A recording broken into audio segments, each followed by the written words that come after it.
Przez ostatnie lata na rynku aut na prąd panowało jedno twarde prawo. Jeśli chciałeś ruszyć w długą trasę bez przymusowych, wielogodzinnych postojów na niesmaczną kawę z automatu, no musiałeś kupić Teslę w wersji long range. Europejscy producenci, a zwłaszcza ci z Niemiec, próbowali obalić amerykańskiego giganta, ale wychodziło im to raczej niezgrabnie. Tworzyli potężne, ociężałe i niesamowicie prądożerne czołgi na kołach.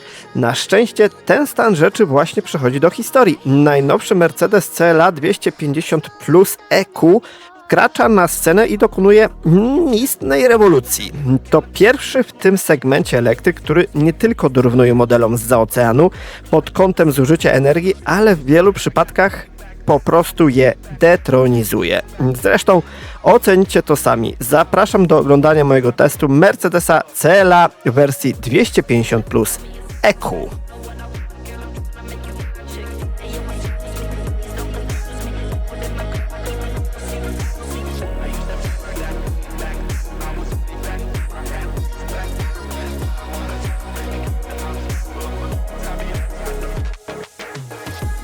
Don't think he ever really knew me. I run quite a distance, so in some ways I'm truly different. In some ways I kept my soul. Don't think he ever really knew me. I run quite a distance, so in some ways I'm truly different. In some ways I O ile poprzedni Mercedes CLA bardzo mi się podobał zarówno z zewnątrz, jak i wewnątrz, tak do nowej generacji muszę się chyba jeszcze przekonać. No okej, z zewnątrz jest ładna, ale wnętrze... No ale po kolei. Zaczniemy od bagażnika, bo ten wbrew pozorom nie jest jakiś symboliczny. Warto zatrzymać się na chwilę przy konkretnych liczbach dotyczących przestrzeni ładunkowej, bo to kwestia, która w autach na prąd często budzi uzasadnione obawy. W przypadku elektrycznego CLA inżynierom udało się wygospodarować z tyłu równe 405 litrów pojemności. To wprawdzie o 55 litrów mniej niż oferowały tradycyjne benzynowe odmiany poprzedniej generacji, które mogły pochwalić się wynikiem 460 litrów, ale wciąż mówimy o głębokim i bardzo ustawnym kufrze na wakacyjne walizki. Co jednak najważniejsze w tym wszystkim, umieszczenie potężnej baterii w podłodze absolutnie nie zablokowało możliwości powiększania tej przestrzeni. Po złożeniu oparć tylnej kanapy zyskujemy niemal płaską powierzchnię ładunkową, a pojemność rośnie do bardzo satysfakcjonujących 1350 litrów. Jest również bagażnik z przodu, ale o nim opowiem za chwilę. Tymczasem zamykamy kufer i kierujemy się na kanapę z tyłu. Ale zanim zajmiemy miejsca, rzut oka na uchwyty ISOFIX. Łatwo dostępne, pod zaślepką, ale sama zaślepka jest luźna, więc pewnie się zgubi. Rozwiązanie na szkolną czwórkę. Czas wskoczyć na miejsce i od razu ocenić przestrzeń dla pasażerów z tyłu. Pamiętajmy, że to CLA, więc nie ma co liczyć na jakiś przesadny komfort. Ale dwójka pasażerów o wzroście do 175 cm powinna tu podróżować w znośnych warunkach. Mamy oczywiście ładne nawiewy na tył, dwa porty USB-C, niezbyt praktyczne siatki w oparciach foteli i obszerny podłokietnik z uchwytem na smartfona oraz kubki. Środkowa część oparcia się nawet składa, dając nam do dyspozycji przejście z bagażnika na dłuższe przedmioty. Całkiem nieźle. Olbrzymie okno dachowe robi spore wrażenie, ma oczywiście odpowiednie filtry, ale trochę szkoda, że brakuje fizycznej roletki. Choć dzięki temu miejsca nad głową jest pewnie nieco więcej. To jeszcze? Są również haczyki, jest też spora wpadka w spasowaniu, choć sama jakość materiałów nie budzi większego sprzeciwu. Trochę twardego tworzywa, trochę pianki i sztucznej skóry, sporo podświetlenia. Tu twardo. Tu też, tu miękko, tutaj znowu twardo. Pomijając spasowanie przy słupku, jest całkiem ok. A teraz czas wskoczyć za kierownicę.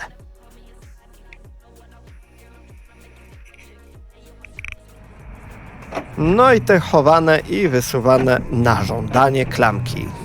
No, jest tylu zwolenników, co i przeciwników. Co o tym sądzicie? Dajcie znać w komentarzu. Jeszcze rzut oka na kanapę z tyłu. No te bardzo ładne i nawet nieźle trzymające w zakrętach fotele. No i bezramkowe drzwi. Bardzo fajnie to wygląda. Siadamy, odpalamy i sprawdzamy, co jest w tym systemie. I pewnie jak sami widzicie, o ile wirtualne zegary oraz ich wygląd jest znajomy, tak sam system MBUX przeszedł po raz kolejny sporą rewolucję. Swoją drogą, czy taki układ ekranów niemal pionowy Wam odpowiada? Ja nie mogę przekonać się do tego wnętrza, a sam system mi w tym nie pomaga. Oczywiście to pewnie kwestia przyzwyczajenia i ja też po kilku dniach jazdy wiedziałem, co gdzie jest, a najczęściej używane funkcje pojawiły się w belce na dole, ale poprzednia wersja jakoś lepiej mi odpowiadała. Sam nie wiem, czy to tylko wrażenie i kwestia obycia, czy coś w tym jest. Jeśli ktoś miał styczność z obiema wersjami systemu, niech da znać, która mu bardziej odpowiada. Jak sami widzicie, ustawień jest naprawdę sporo i można się tym bawić dość długo, ale to wszystko jest jakieś takie zbyt fikuśne i kolorowe. Zresztą jak sam Mercedes CLA. Można sobie ustawić kolory, co oczywiste, ale oprócz tego możemy wybrać sobie na przykład dźwięk napędu. To znaczy to, co słychać we wnętrzu i na zewnątrz podczas jazdy. Przyspieszania i tak dalej. Nie wiem, czy zmieniłbym to raz na jakiś czas, czy zrobił to tylko na początku i zostawił tak na kilka miesięcy. No sporo tu gadżetów, nie da się ukryć. Jeśli w wyższych modelach będzie tego więcej, to ja dostanę chyba oczopląsu. A tutaj może być jeszcze jeden ekran dla pasażera, czyli cała deska jako jeden wielki ekran. A co to się porobiło? Pod nawiewami, które oczywiście są pod wielkim ekranem, znalazło się miejsce dla płytki dotykowej z kilkoma opcjami, to znaczy skrótami do kilku opcji, m.in. trybów jazdy, asystenta, parkowania itd. Swoją drogą auto za blisko 300 000 złotych i nie ma kamer 360 stopni. A dotykowe płytki to czyste zło, zmieńcie moje zdanie. Oraz żołnierzy wojsk. Masakra. Dalej jest tacka na smartfona z ładowarką indukcyjną, uchwyty na kubki z przegródką, którą można wyszarpać, żeby zrobić więcej miejsca. Dalej mamy podłokietnik z głębokim schowkiem, na szczęście wykończonym miękkim materiałem. Dodatkową tacką, której nie chcę popsuć, ale można ją przesuwać. I chyba nie da się jej wyjąć, a przynajmniej nie dobrowolnie. Dalej schowek przed pasażerem, ale już bez żadnego wykończenia, więc drobne przedmioty będą hałasowały podczas jazdy po zakrętach. Na kierownicy oczywiście połyskujące dotykowe płytki, które czasami potrafią doprowadzić do szału.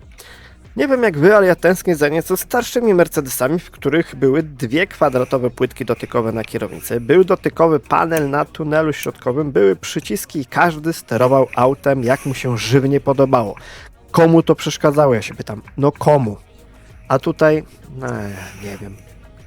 Na drzwiach mamy sterowanie fotelem i to akurat jest ok, ale sterowanie tylnymi szybami dopiero po zmianie trybu sterowania szybami. Ktoś się zapatrzył na Volkswagena. Jakość wykończenia?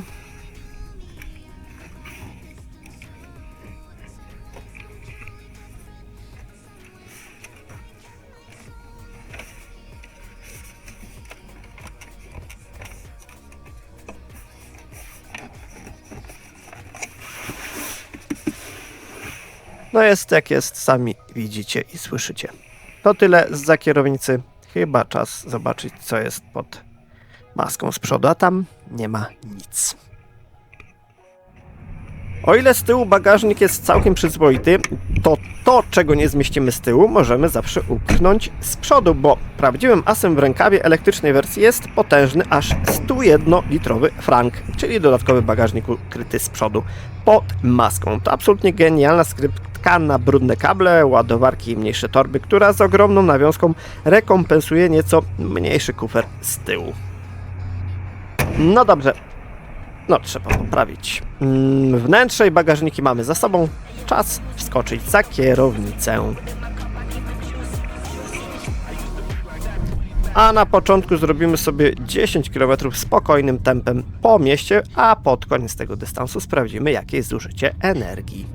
No i mamy dłuższą chwilę na pogadankę o nowym CLA, zaczynając od wyglądu, bo to chyba najbardziej kontrowersyjna kwestia. Patrząc na nową generację CLA od razu rzuca się w oczy to, że styliści musieli ustąpić miejsca inżynierom od aerodynamiki. W tym głębokim niebieskim malowaniu samochód przywodzi na myśl idealnie gładki kamień wyciągnięty z bystrego górskiego strumienia. No jest obły jak...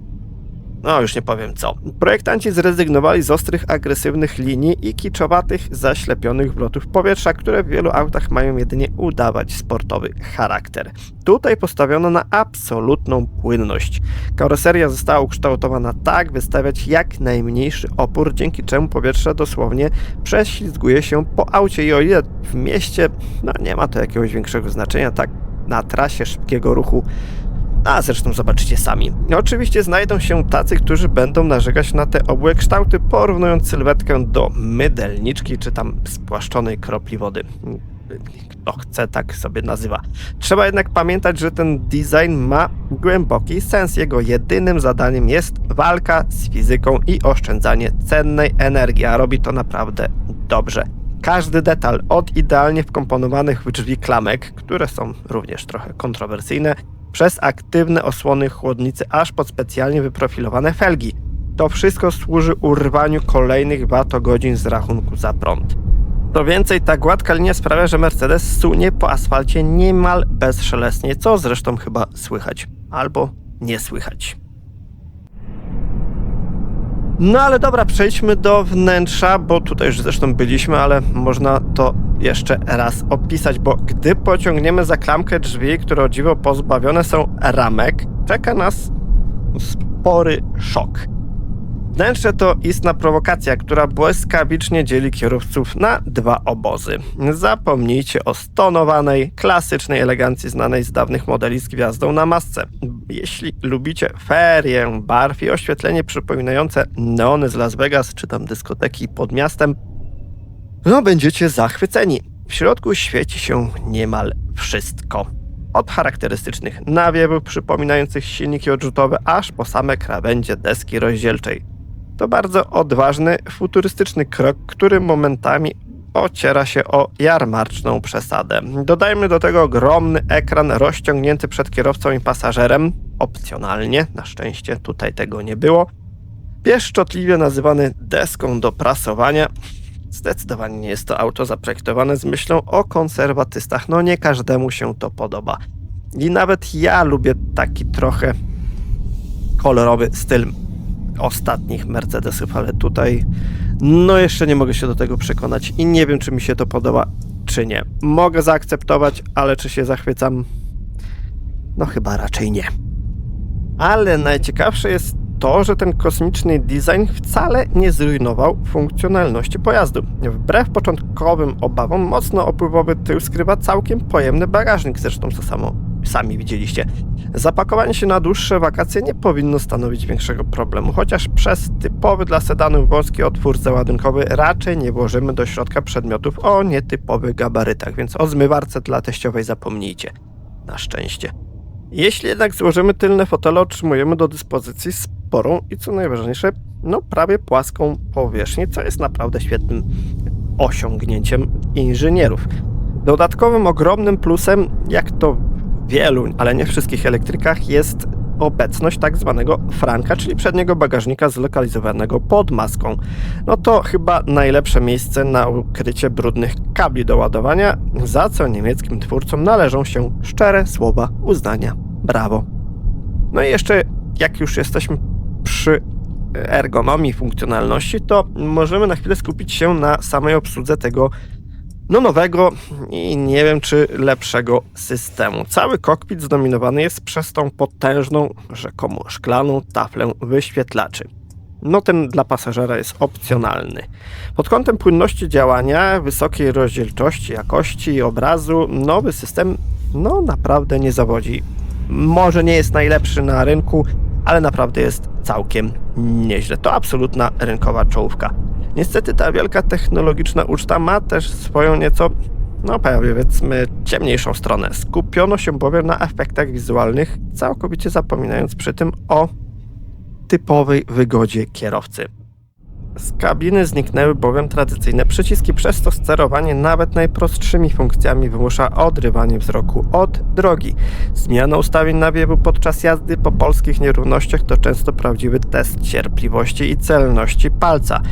Menu jest na tyle rozbudowane, że znalezienie potrzebnej w danej chwili opcji przypomina błądzenie po cyfrowym labiryncie. Choć z czasem pewnie można do tego wszystkiego przywyknąć, to bardzo trudno nie odnieść wrażenia, że poprzednia wersja systemu MBUX, choć może nie tak zjawiskowa w pierwszym kontakcie, była po prostu znacznie bardziej przyjazna i bezpieczniejsza w codziennym użytkowaniu. Chyba o to chodzi w samochodzie, z którego będziemy korzystać dość często, głównie jeżdżąc po mieście, ale to tylko moje zdanie. Każdy może się zgodzić lub nie. To jest jego indywidualna sprawa. Ale o ile kwestie wyglądu i systemu można oceniać indywidualnie, tak trudno opierać się liczbom i faktom, a te, jeśli chodzi o napęd, są dość konkretne i jednoznaczne. Ale po kolei, bo wydaje się, że ekipa ze Stuttgartu nareszcie wzięła sobie do serca wieloletnią krytykę i stworzyła napęd, który jest po prostu świetny. Zarządzanie energią w nowym CLA 250 Plus zakrawa o czarną magię w stosunku do innych samochodów elektrycznych, a wyniki zużycia prądu w trasie, co zobaczycie, no mnie wprawiły w spore osłupienie. No i uprzedzając fakty, szczerze mówiąc, po przetestowaniu dziesiątek aut elektrycznych, zaczynając od budżetowej Daci Spring przez różnorakie wersje Tesla, aż po potężne i luksusowe modele Audi, nie przypominał sobie, żebym kiedykolwiek widział tak rewelacyjny rezultat zużycia energii na drodze ekspresowej. No ale to po kolei. Podczas gdy inne elektryki przy tej samej prędkości wysysają prąd z akumulatorów w zastraszającym wręcz tempie, Mercedes udowadnia twardo, że świetny zasięg wcale nie wymaga montowania w podłodze baterii wielkości morskiego kontenera. W typowym cyklu miejskim jest naprawdę dobrze, nawet jeszcze lepiej, bo bez większego wysiłku dawało się kręcić wyniki w okolicach 14 kWh. No a jak będzie podczas tej trasy, to zobaczycie za niedługą chwilę. Biorąc pod uwagę optymalną pogodę rzędu 15 stopni i odrobinę chęci, zjechanie do niesamowitego poziomu nawet 10-11 kWh no jest osiągalne. Zresztą gadać sobie można długo, a liczą się fakty. Po 10 km raczej spokojnym tempem po mieście, temperaturze nieco ponad 10 stopni Celsjusza, więc działało ogrzewanie, średnie zużycie energii wyniosło 16,9 kWh na 100 km. A teraz pokonamy około 10 km drogą podmiejską przy prędkości od 70 do 100 km na godzinę. Po tym dystansie sprawdzimy, jakie jest zużycie energii. I jeszcze wracając do zużycia energii w mieście, potencjał jest na dużo niższy wynik, ale to trzeba troszeczkę pojeździć, odpowiednia temperatura, wyczucie auta i tak dalej. Ale o wyniku na drodze podmiejskiej powiem później, a tymczasem pora na nieco mniej przyjemną część, czyli finanse i rynkową pozycję. Za te wszystkie innowacje technologiczne oraz luksus posiadania trójramiennej gwiazdy na masce trzeba odpowiednio zapłacić. Podstawowa wersja elektrycznego CLA to spory wydatek rzędu 228 tysięcy złotych. Pamiętajmy jednak, że u niemieckich producentów w segmencie premium to dopiero powolny początek zabawy z wirtualnym konfiguratorem. Jeśli zamarzymy sobie o potężnym ekranie ciągnącym się przez całe auto z ekranem pasażera włącznie, świetnie brzmiącym nagłośnieniu od burmestera, kompletnym pakiecie zaawansowanych radarów asystujących i tym wielce estetycznym niebieskim lakierze, kwota na umowie z łatwością przekroczy próg 320 tysięcy złotych. Jakby nie patrzeć, ponad 300 za kompaktowego elektrycznego sedana to troszkę sporo, mimo wielu zalet. A jak na tym tle wypada reszta stawki? No, głównym bezpośrednim przeciwnikiem pozostaje oczywiście niezwykle popularna Tesla Model 3 w wersji Long Range RWD. Amerykańskie auto niezmiennie punktuje niższą ceną zakupu i bezkonkurencyjną infrastrukturą szybkich superchargerów. Jednak to Mercedes potrafi zaoferować znacznie lepsze wyciszenie, kabiny, wyraźnie wyższy komfort, pokonywanie nierówności i, co jest ogromnym, historycznym wręcz zaskoczeniem, potrafi pobić Teslę pod kątem oszczędności przy wyższych prędkościach. Z kolei bawarskie BMW i4 eDrive 40 kusi kierowców świetnymi właściwościami jezdnymi i dużo lepszą klasyczną ergonomią z fizycznym pokrętłem systemu iDrive na czele. Niestety dość wysoka masa własna tego auta sprawia, że pod instrybutorem prądu na trasie szybkiego ruchu BMW musi ustąpić miejsca znacznie lżejszemu i bardziej aerodynamicznemu CLA. Kolejnym ciekawym rywalem w zestawieniu jest Polestar 2. To idealny wybór dla zdeklarowanych fanów surowego skandynawskiego minimalizmu, dla których dyskotekowe wnętrze Mercedesa jest po prostu zbyt krzykliwe i męczące. Niestety kanciasta bryła nadwozia Polestara stawia duży opór powietrza, przez to w trakcie dłuższej jazdy jego zasięg topnieje w oczach w znacznie szybszym tempie. Ostatnim, ale niezwykle groźnym graczem jest zyskujący na popularności BYD Seal, rodem z Chin. Kusząca polityka cenowa i solidny, użyteczny zasięg to jego główne asy w rękawie, jakimi dysponuje w walce o europejskiego klienta. Mimo bardzo poprawnego prowadzenia model ten wciąż jednak nie oferuje takiego poziomu dopracowania, zawieszenia, oprogramowania i ogólnego poczucia prestiżu, co jego bardziej doświadczona niemiecka konkurencja. Nie da się ukryć, że jest drogo, ale ta wydajność ma swoją cenę. Trochę wysoką, ale sami zobaczcie. Po 10 km drogą podmiejską przy prędkości od 70 do 100 km na godzinę z kilkoma postojami na światłach średnie zużycie energii wyniosło 15,2 kWh na 100 km. No i na koniec jeszcze droga ekspresowa, czyli prędkość 120 km na godzinę i 10-kilometrowy odcinek. I chyba tutaj jest moim zdaniem największe zaskoczenie, bo o ile w mieście i na drogach podmiejskich na zużycie energii ma spory wpływ ruch drogowy, światła, pogoda itd., tak w miarę stała prędkość na drodze ekspresowej potrafi wyciągnąć wszystkie zalety, ale i wady konstrukcji. Ale nie uprzedzając faktów, poczekamy na wynik, a tymczasem chyba czas na jakieś podsumowanie. Reasumując to wszystko w kilku słowach, nowy Mercedes CLA 250 Plus EQ to samochód pełen mocnych kontrastów, z którymi nie każdy odbiorca się pogodzi. Jego niesamowicie barwne i wysoce zdigitalizowane i wręcz krzykliwe wnętrze może skutecznie odstraszyć klientów od lat przyzwyczajonych do stonowanej klasyki i prostoty obsługi. Jeśli jednak potrafimy przymknąć oko dosłownie na te dość dyskusyjne kwestie estetyczno-użytkowe, odkryjemy pod spodem naprawdę wspaniałą, niezwykle dopracowaną maszynę. Inżynierom udało się stworzyć rewelacyjny, niesłychanie wręcz wydajny układ napędowy, który pod kątem codziennej oszczędności deklasuje większość poważnych rynkowych rywali. Europejska motoryzacja wreszcie pokazuje ostre pazury, udowadniając sceptykom, że wciąż potrafi zbudować elektryka na absolutnie najwyższym światowym poziomie, o ile w ogóle tego chce. Moim zdaniem to auto stanowi potężny, bardzo wyraźny sygnał ostrzegawczy dla wszystkich konkurentów, którzy przez ostatnie lata spali na laurach nieco zbyt spokojnie. No tylko gdyby ta cena była odrobinę niższa, wtedy mielibyśmy do czynienia z naprawdę rewelacyjnym autem jako ogólny obraz. Ale tak nie jest, bo oceniając auto muszę wziąć pod uwagę wszystko, również cenę, a cena jest, jakby nie patrzeć, bardzo wysoka. Wspomniałem o konkurencji w podobnym segmencie, ale przecież alternatyw jest o wiele więcej i po niedawnej premierze Xpenga P7 Plus, który w wersji RWD z baterią 74,9 kWh oferuje 313 koni mechanicznej mocy, nieco wyższe zużycie energii, ale nieporównywalnie lepsze wyposażenie, a to wszystko zamknięte w ponad 5-metrowym nadwoziu i w cenie niespełna 219 000 złotych. Mam wrażenie, że Europa znów zaspała.